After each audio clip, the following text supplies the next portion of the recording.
आती हो, मैं बुलाता हूँ नहीं आती हो, खाली दूरे से ललचाती हो, ललचाती हो।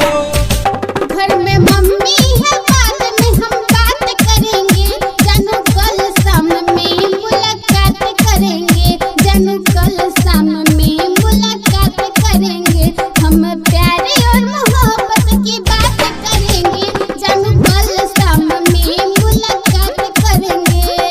सुन लो।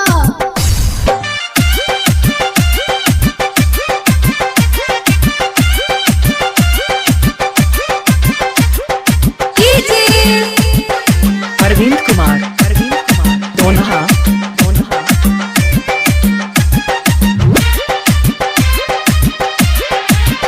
खाली फोनवे पे कहती हो, कभी लाइव न आती हो, सिर्फ मीठी मीठी बातों से मेरी मन बहलाती हो, मन बहलाती हो। खाली फोनवे पे कहती हो, कभी लाइव न आती हो, सिर्फ मीठी मीठी बातों से मेरी मन बहलाती हो, मन बहलाती हो।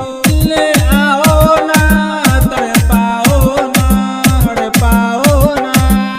ऐसे तुम ना बोलो, हम ना घात करेंगे, जानू कल शाम में मुलाकात करेंगे, जानू कल शाम में मुलाकात करेंगे, हम प्यारे और मोहब्बत की बात करेंगे, जानू कल शाम में मुलाकात करेंगे। समझ जानू।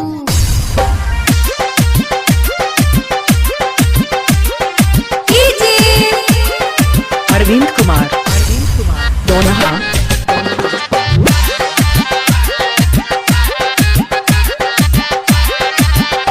तुम बहाना बनाती हो, कभी मिलने न आती हो, खाली सपनों में आके तुम मेरे चैना चुराती हो, मेरे चैना चुराती